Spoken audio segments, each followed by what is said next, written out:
Folks, another unseasonably mild day across the valley. Readings back up into the 80s earlier. In the 70s now valley-wide. 76 Raymondville, Harlingen. 77 Weslaco right now. Port Isabel checks in at 74 degrees. Brownsville at 75 at this hour.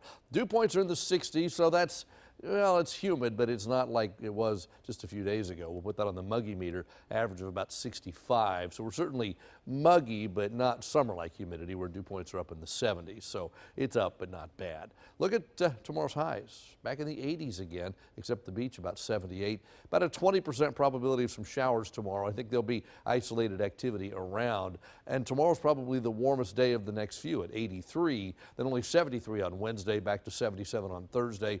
And this week's forecast is rather complicated, but the bottom line is increasing moisture, increasing clouds with at least the chance for a few showers. Now tomorrow, again, a warm day, but spotty showers begin to show up around the region as the moisture levels increase. A weak front slides through the area, and it may take a couple of days to go through. It's one of those kind of fronts, but by Wednesday afternoon, it's working its way to the coast, so slightly cooler temperatures should build in. And then a secondary surge of moisture kind of sneaks through late Wednesday night, early Thursday. The model's indicating we could see a shower, perhaps even a thunderstorm early in the morning on Thursday.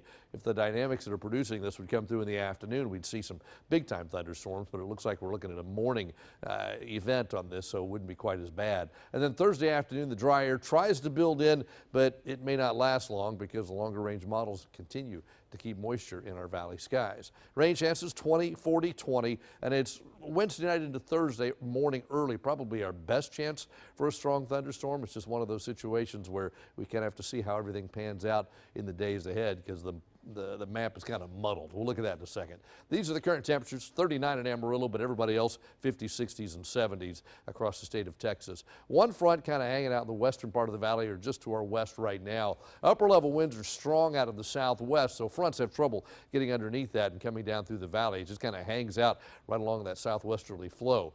You notice it doesn't move a whole lot in the next 24 hours. And where that front is, there's likely to be showers, probably even a few thunderstorms north of the valley. Those strong upper level winds are in response to the upper air low that's sitting back over parts of Arizona and New Mexico. But what happens over the next day or so is that eventually begins to lift out to the northeast, eventually pushing the front into the valley. We're talking Wednesday into Thursday, and Wednesday night into early Thursday morning, this little disturbance kind of swings through, and that adds enough lift to the atmosphere to give us a slightly better chance for a thunderstorm. But by Thursday afternoon, I think the chance fades pretty quickly, and we dry out briefly.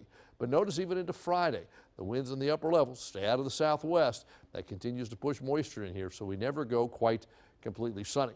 Another front on the map Friday, that may not get here, but one is likely to move in then on Sunday, cooling things off a little bit once again, but none of the fronts take us below average. Even with those fronts, we stay at least in the 70s for highs. At the coast in the morning, southeast winds, temperatures about 72. As the day goes on, readings stay in the 70s. UV's moderate, rip current risk is high. The surf temperature's at 68 right now. The tides show up like this. The low tonight, or rather tomorrow at lunchtime. The high tomorrow evening at 7:29. The bay temperature in the upper 60s. So tonight, 67 for a low, plenty of clouds, but a mild night, southeasterly winds. Tomorrow back to 83, a lot of clouds, could be a shower in a couple of spots. Not widespread rain, but don't be surprised if you need the windshield wipers once or twice tomorrow. Cooler Wednesday and Thursday, but not dramatically so. Best chance for that shower thunderstorm late Wednesday into early Thursday. But notice we never completely dry it out. We see a little more sunshine on Saturday. Sunday, the next front comes in. It turns windy and cooler once again. But even with that cooler, you're still looking at highs in the 70s. That is your updated First Warn 5 forecast. Thanks, Tim. Coming up, Kyle Wiltjer is the latest player going back and forth from Houston to the Rio Grande Valley. The Rockets assignee is thriving with the Vipers. Brandon Ortega has that story next.